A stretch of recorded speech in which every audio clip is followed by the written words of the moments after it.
Welcome back to AM Northwest. Okay, what do coffee, roses, and blueberries have in common? Well, here with the answer and gardening tips, we welcome back Executive Director of Growing Gardens, Jason Skipton. Welcome again. Good to be here.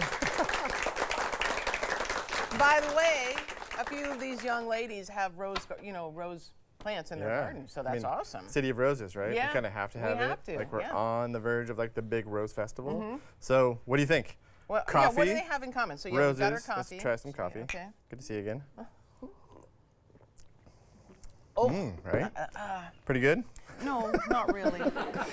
But for you. Right, so what do you, yeah, so like you, the acid. Yeah. And here's the one thing that unites all three of these plants is that roses and blueberries want acidic soil. Oh, okay. Coffee grounds, a lot of times we'll think, oh, you know, we had our cup of coffee, we're good to go. Right. This is fertilizer, right? So I didn't know put this that. Okay. out on the ground of your roses, but also your blueberries. What I do, it looks, you know, not great, but I'll take all of my grounds, and this is just grounds and water.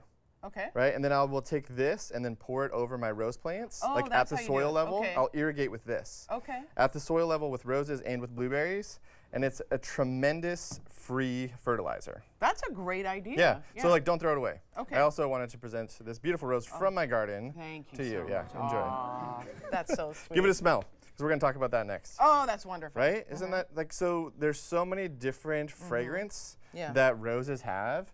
So let's take a look at this one. Okay. It's really big rose here.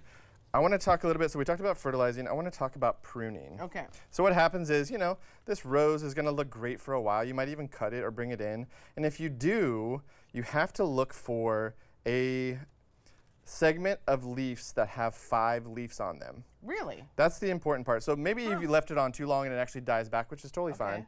But it's called deadheading. Okay. If you don't cut this and then actually let it drop, it won't really regrow, and you won't get all of the bloom throughout the season. Oh. It'll just then start to kind of like die back. Okay. So what you want to do, the rule for pruning roses is to go and find a stem with look at that. 5 With leaves. 5 leaves. Okay. Right? Gotcha. So here we have 1. Here we have 3. Yeah. So we would cut this rose back at a diagonal. Wow, that seems here. so much. Right? Okay. Oh, right above. Yep, right above the 5. So what's going to happen, like this is connected to the plant still. Right. What would happen then is this is going to regrow and then create another rose. Love it. Yeah, so then great. you can then take this guy. Yeah. What we want to talk about also next is all roses and petals are edible. Oh, Right, nice. so you can use these. A lot of times you'll see it maybe in like cosmetics or in soaps or things like that. Right. But this is also something you could add to a salad. Right. Yeah, right. So this is something that you could then add to tea, or you could infuse in oil and create your own oils, or into a simple sugar solution, which is basically 1 part sugar, 1 part water, and then infuse the rose flavor into it. What I've done here is then just take these petals and put them out on a dehydrator here, and then after just a couple of hours, because they're so light, we then have dehydrated rose petals. Okay. I then love to take these, crush these up, add them to a tea blend, wow, okay. add them to matcha. That makes sense. Anything else that you would like to then infuse a rose flavor into and mix those in. You could put them with bath salts. You could also just put these directly into the bath. Perfect. Oh, I love that. Yeah. And then these just by themselves, that kind of romantic. Yeah, know, right, you know. totally. Yeah, you could add it even to like, if you wanted to make your own candles. Right. You could then put the rose petals with the wax and then have it within the wax as well. Oh, I love it. What is this right here? What do we have here? This is actually the rose fruit. So this is rose hip. Oh, okay. So what happens is at the end of the season, the rose will then start to produce these fruits. So these are also medicinal. So you can basically take these off, open these up, and then create teas out of these as well. So you can steep these in tea as well. Okay. You can mix these rose hips and the dehydrated or fresh petals to make tea as well. Do you know if certain types of roses, like we know that some roses have a bigger, deeper aroma than some others, right? Does it matter what kind of roses when you put them in the tea? Will it have? Yeah. Do you taste it more with? Great question. Yeah, so you want to smell them, right? You want to know, okay, like which ones do I like the smell of? Yeah, because some of them either don't smell really well or some of them don't smell great. Yeah. So you want to then actually take a look and smell the rose that you want to then use. I would say, great question, Helen. You want to really look at, like, our roses have pesticides.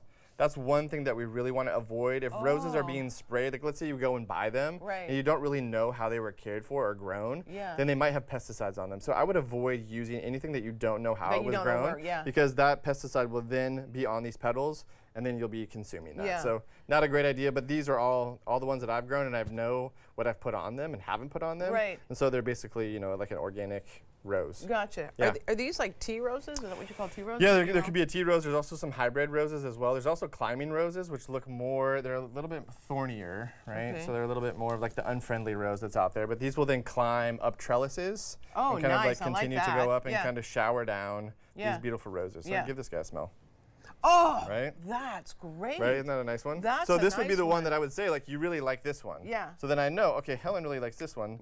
So I'm going to take this, and maybe I'm going to dehydrate some of these and bring back a little sachet for you to then put, you know, in your house around. You're such a nice guy. To have it available, right? These are things that we can use.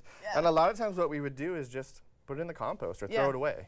And these are all things that we can use throughout the entire year. That's perfect. Okay, you know, since you've been on the show, we get a lot of questions. Like I'm out and about and people want to ask me gardening questions. I have no clue. So we want to let people know that if you have a question for Jason, we're going to suggest that you just email us at amnw@k2.com, and then you'll answer those questions later. Right? Yeah, I'm here. I'm ready. In general, get a lot of questions about gardening. We get a lot of questions about gardening. What's happening? What are we doing? What are we doing now? When can we plant now? A lot of the questions really revolve around tomatoes or roses.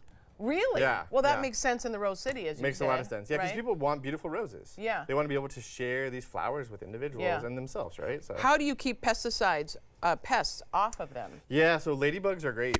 I would say like really build a habitat that has ladybug habitat friendly, because ladybugs actually eat aphids. Okay. So yeah, because that's usually what attacks roses. Aphids will attack roses. Okay. Again, email us amnw@k2.com for any questions you have about gardening for Jason.